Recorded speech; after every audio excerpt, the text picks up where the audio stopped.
Today, I'm joined by a gentleman that does a lot in the real estate realm, everything from pad splits to rental properties to helping buyers and sellers with their listings and purchasing homes. So I'm excited to hear more about this. I always love the pad split concept, so I'm genuinely curious about how that's operating in his world and what he's doing in that Florida market. So with that, Hawk, tell us who you are and how you make money. Yeah, so my name's Hawk Mikado. I focus on investing in co-living properties, pad split properties. So we take a house, 4, 5, 6+ bedrooms. Sometimes we'll add a bedroom or two. You can do conversions with garages. I don't personally do those, but I've got clients who do. We'll convert a garage and take a 3-bedroom and turn it into an 8-bedroom, and then we rent it out by the room, and we can double or triple the income of a traditional rental by doing that. And it's one of the best strategies out there today. There's a little known rule called the 1% rule, which is ultimately you're making 1% of your, what you put into it. And it's extremely difficult in today's market, especially with interest rates, to be able to do that. But with pad splits, we're often in 1.5 to 2% of that rule. So it's a great way to be able to grow your portfolio, your wealth, allows you to have also great cash flow coming in every single month. And you don't have to go in and buy a house that needs a whole bunch of repairs. And if you do buy a house that needs a whole bunch of repairs, you can make that number just keeps going up and up, which is one of the beautiful things about this. Yeah, I love that. What is that? So the concept is there from somebody who's looking to maybe utilize your services, right? What does that look like from their perspective? Yeah, so my company, Really Happy, is an investment company. So we buy properties, we sell properties, we also wholesale properties as well, so we control them. And then we also manage properties of our own that we own, as well as ones that we have master lease agreements on. So that's one side of it. The other side is I'm also a licensed real estate agent, where if you don't see a property that we control or own, then we can help you buy one on the open market and do the exact same thing. So it's two separate entities. One's my company, and then I work for Outfast Realty and Investments that we help them, do everything that I do in my main company, but with properties that I don't own or control. Yeah, absolutely. So what market is that specifically that you're doing the real estate in? Yeah, so I focus on the Tampa Bay market. So that goes, Tampa. I'll go out to Lakeland, up to, through Pinellas, down through Sarasota, Manatee County. So it's a fairly large area. I could technically go anywhere in Florida if somebody wants to buy a property, needs help in consulting with that. And then we also used to do this in Nevada. I have a couple properties out there that I control, and one that I own, which if somebody wants to buy it, it's a great cash flowing property. I'm an out-of-state owner, so at this point in time, we love the cash flow, and we also have greater opportunities in Tampa through a new build. So I actually know a couple of builders out here that build specifically for pad split, for co-living. And it's so both of those options are great.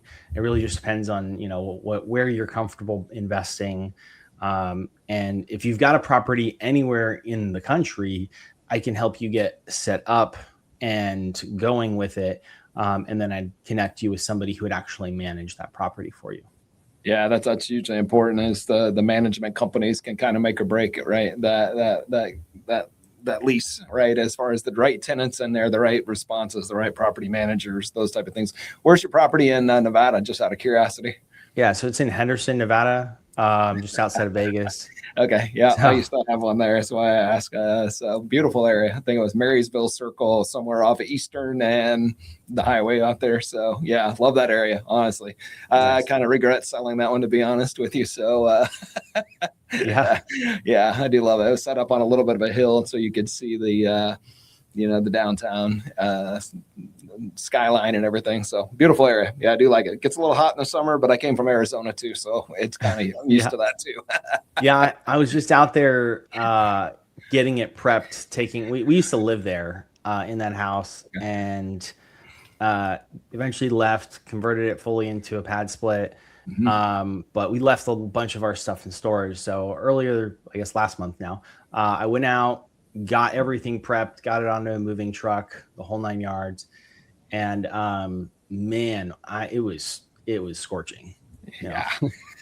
Is it 110 degrees trying to move stuff in and out of the garage and get it organized, figure out what we're tossing, figure out what we're keeping. Man, that was, yeah. And I came back to Florida and people were like, man, it's hot here. I'm like, I just came from Nevada. That was hot. This is cool. Like, it's only 90 degrees and 80% humidity.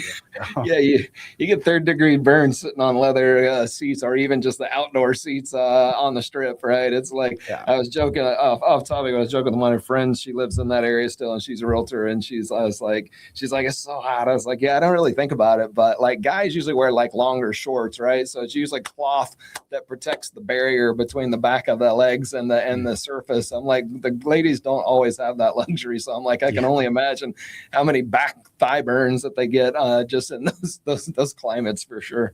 Hamstring burns are a real thing in Vegas. Yes, they are. She's like, that's so funny. I think I'm going to create like a little spoof on that. Like, come to Vegas where you can burn the back of your thigh, your hamstrings. Things not to do in Vegas. I digress. What's the one thing you do today that most people in your industry are not doing? Would you say pick one of your lanes, right? I think the biggest thing is focusing on those co-living. Like, there are very few people who are in that realm, which is both a blessing. It also is a bit of a struggle sometimes, because I walk into a networking group and I would say about half the people have never heard of co-living. And I'm like, I buy and sell co-living, and they're like, well, what is this? And I'm like, I buy and sell houses that we rent by the room and we make double, right? The same thing I pitched in the intro. About a quarter of the people have heard of it and are like, yeah, like, I kind of get it. And some people are like, oh yes, 100%, I'm with you right now.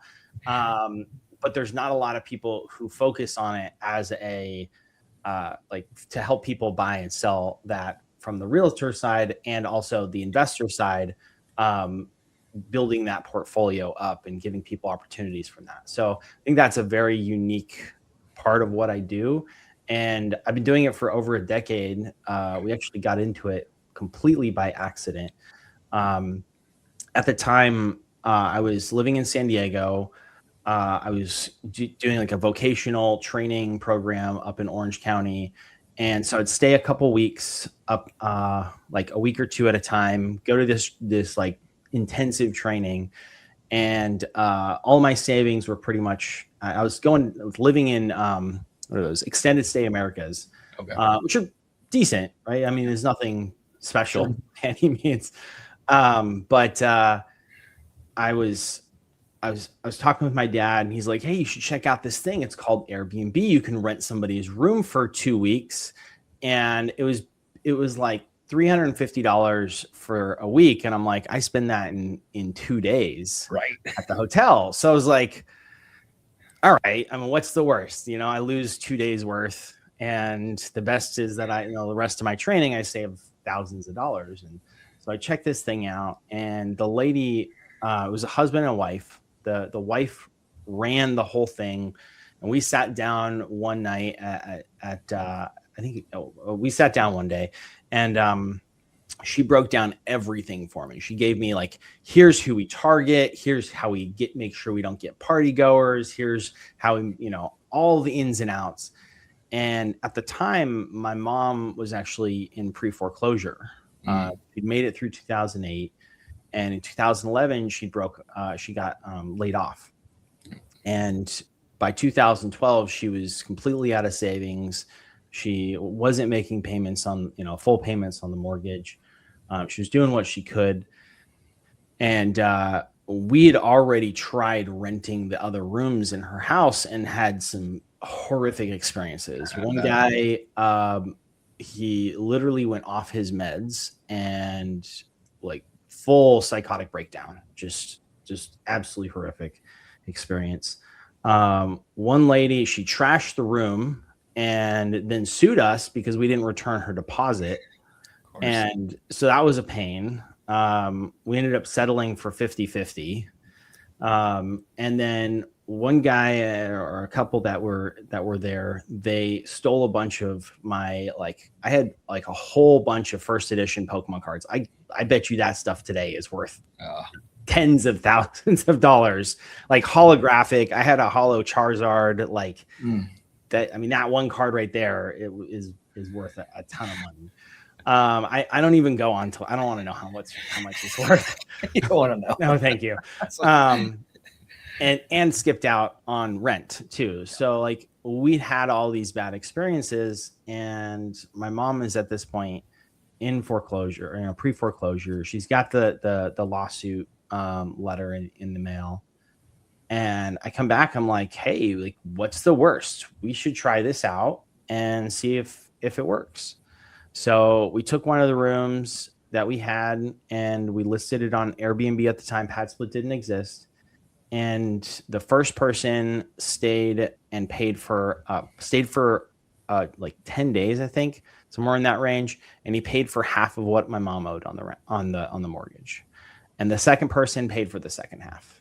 And I was like, all right, let's keep doing this. So we ended up renting out the other rooms the same way. And my mom lived there completely for free. Actually, she got paid to live there for the next 10 years until she sold her house and moved out to Florida.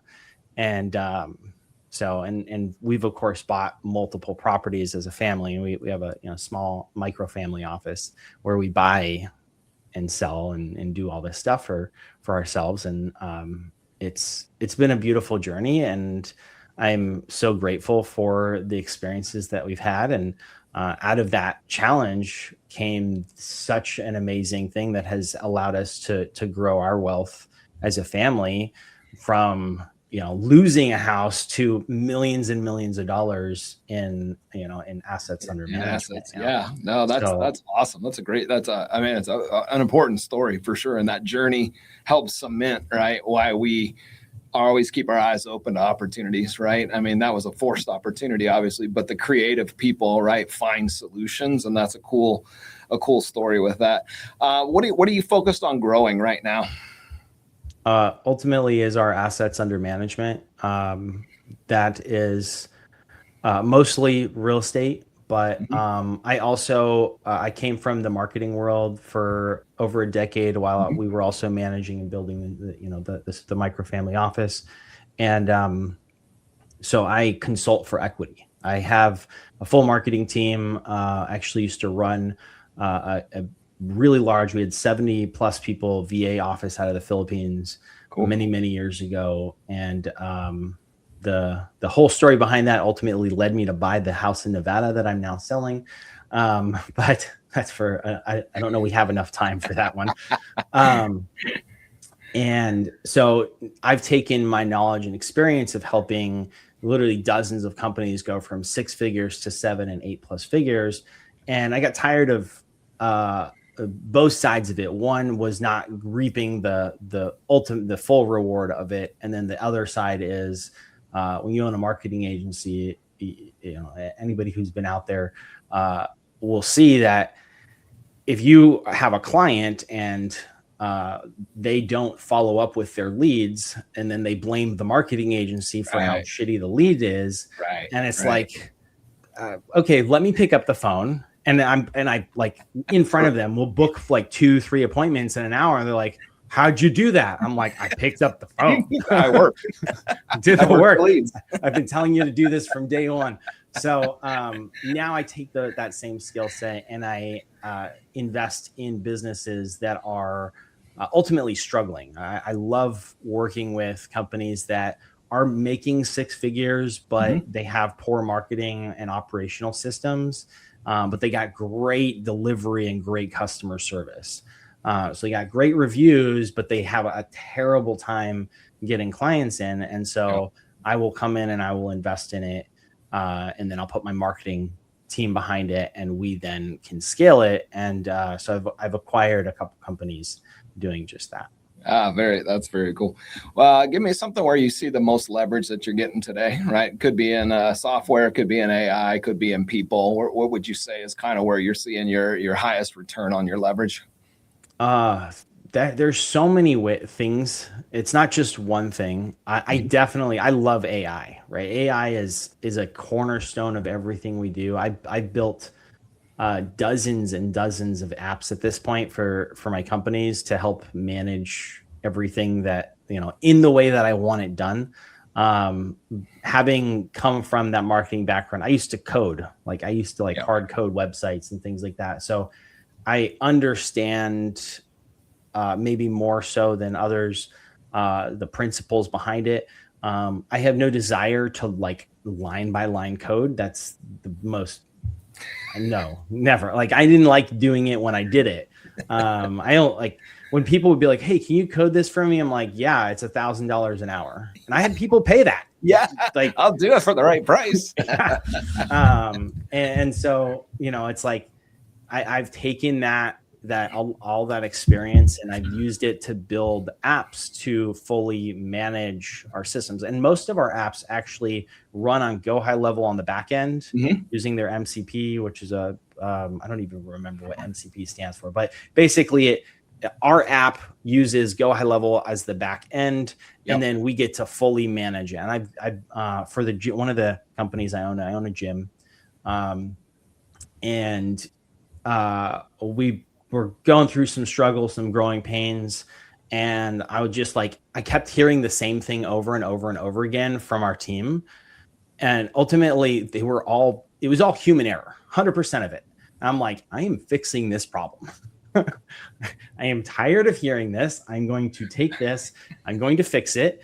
And we also had a second thing that kept coming up with clients where they would not show up for a week, or they need to cancel, pause because they're going on vacation, or they wanted to add credit, and the billing was just a nightmare. So I automated this entire process to be able to focus and function on exactly what this business needs today and make sure that it works with the team around us. Because it's whenever you have a problem, 99% of the problems are human error. 1% is bugs and software error.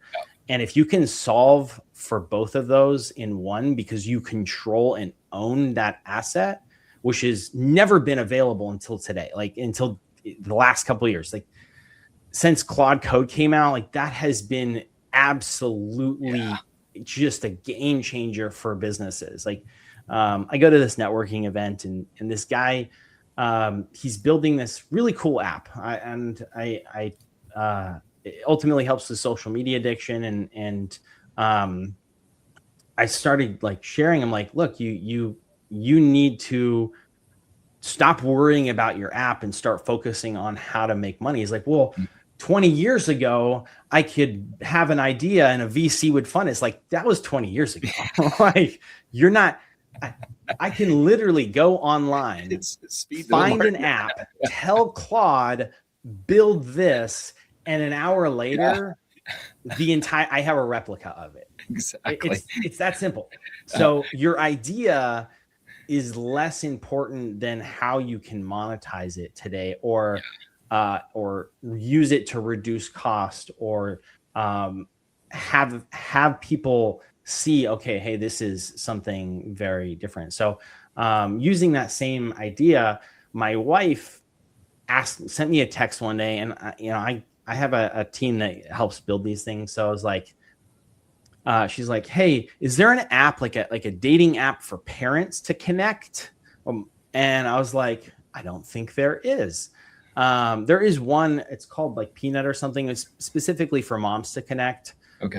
It's not, and I say dating, I don't mean parents dating. It's how does one mom or one dad connect with another mom or dad with kids of the same age? Right. Because that's something that we all struggle with as parents. Sure. And so I've been building this app, working on designing this app that ultimately will help connect parents together.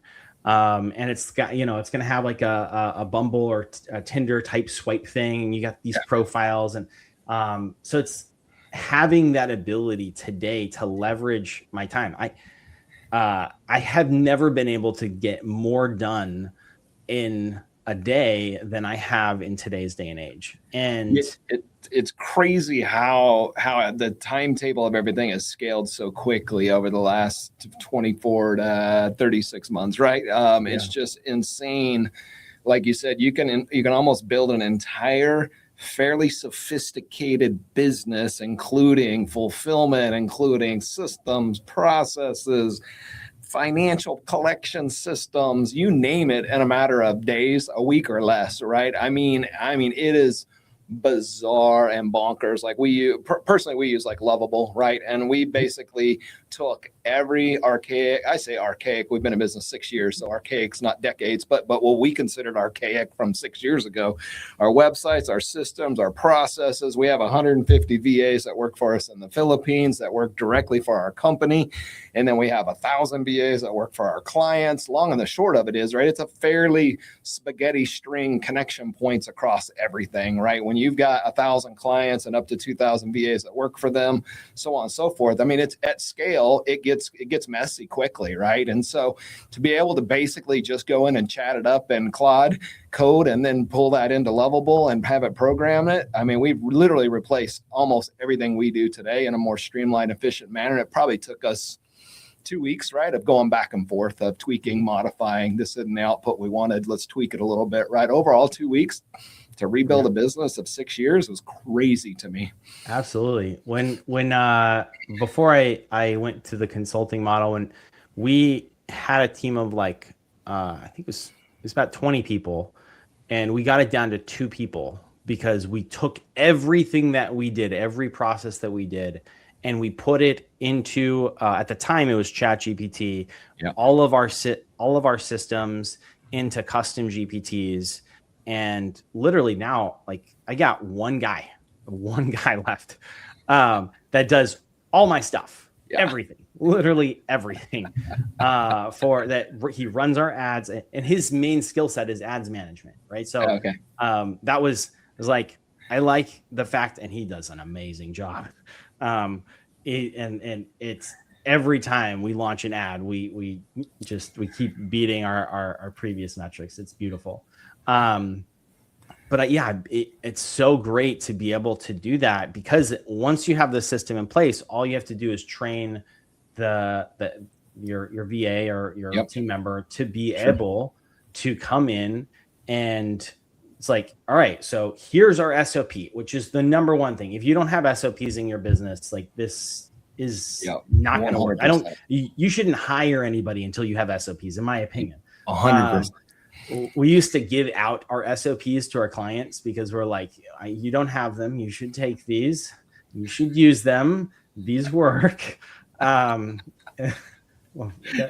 hopefully you use them and you continue to pay us, because if you don't, we know you won't. And it's that level, taking that. And now it's like, my SOP for writing copy is literally 3 prompts. And it's all guided too. It's like, hi, thanks. You want to write an email campaign? Please send me the sales page, right? It's like, boom. Okay, cool. We have the sales page in there. And then it's like, which voice do you want to use for this? Right. So it rewrites that as emails, generic, no voice. Great. Which voice do you want to use? And then it writes it in that voice, and then it runs it through a specialty one that's designed for NLP, neuro-linguistic programming, psychology, all of the psychological triggers. It runs it through that. It rewrites it, keeping most of the tone, and then we finalize it one more time in the voice, saying, hey, keep this structure, but make sure it's in the brand's voice.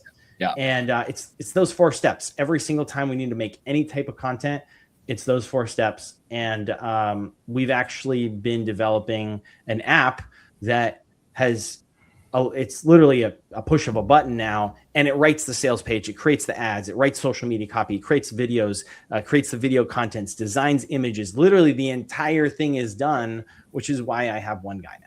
Yeah, exactly. It's a marketing suite automated through a few clicks, and now you've got Yep. multiple posts across multiple sources, across multiple flyers. Oh man, that's great. All right, hey, I want to move us into the lightning round, if you will. So let's go with favorite business book. Wow, I had this. Oh my gosh, City of Influence by Jared Stewart. Yep, I like that one. Best purchase under $100. Can it be at $100? Yeah, 100 or below. Claude Code, Claude Yeah. I think if I said favorite AI tool, you'd say Claude, but I'll give you the chance. Favorite AI tool. So you mentioned Lovable before. I used to build on Lovable, and then I discovered how to use GitHub. And actually, I already knew how to use GitHub, but I discovered that I could use GitHub and Claude together. So I actually build the initial in Lovable and then manage the entire thing through Claude. Yeah. And that allows me to save a lot of money. Yeah. That makes a lot of sense. Yeah, it makes a lot of sense. If you were to open your phone right now, what's the app that you use the most on it? Go High Level. Go High Level. Got it. Most impactful habit that you have? That's an interesting one. Most impacting habit. I got some really bad habits. Hey, I didn't say good or bad. I mean, it's a social habit is I smoke cigars with friends. Cool. And that has ultimately gotten me addicted to nicotine. So I now I now do little like mints. Yeah, to keep up. Yeah. One thing that if you could automate it immediately, you'd automate that you haven't already. Oh, if I knew, I would have automated it already. I'm sorry. I'm thinking like make my dinner and it automates it. And yeah. it doesn't have to be business. I think so. My wife and we've been together for over a decade, and I'm still sometimes confused how we communicate, like how we've made it this long, because we have complete opposite communication styles. So I would build something to help me process, like for us to be able to communicate with each other in a way. It's like she says something, and I'm like half the time I'm like, can you explain like a decoder that in your brain and a decoder in her brain? Yeah. So like a universal, like in like Star Trek, and I think some of the other ones, like they have the like you speak, and it doesn't matter what language you speak in, it comes in as your language. That's what I need. Exactly. That makes sense. All right. Last question I got for you is, what is your definition of leverage? How would you define it? The ability to take your resources ultimately and multiply its output. Love it. Love it. Great definition. All right. That's the end of our show today, folks. If people wanted to reach out to you, Hawk, on anything around real estate in the Florida area, around more questions around the pad split process or co-living, how would they do that? So realehappy.com, REALEHAPPY.com. Or you can message me on Facebook. I'm the guy in the yellow suit named Hawk Mikado. I have two profiles on Facebook. One's my business page, which I haven't looked at in over like 5 years. And then there's like my personal profile, which is so there. Ideally on Facebook. You can also message me on Instagram as well. That goes into my Go High Level. So that is also pretty easy. And okay, awesome. Perfect. I'll have all this information, of course, with the folks that we're interviewing. So if you comment down below, whether you're looking at this on Spotify or you're watching this on YouTube, hit me up. I'll have their information. Sometimes people will reach out to me 1 year, 2 years, 3 years after we do a podcast and be like, dang, I wish I could have known that dude. And I'm like, I still got his info. Let me connect you. Right. So let me know if you got any questions, comments. Thanks so much for taking your time and spending it with us today. I know it takes time out of your business to do this. So we're grateful that you took the opportunity today to meet with us. So Hawk, I appreciate you.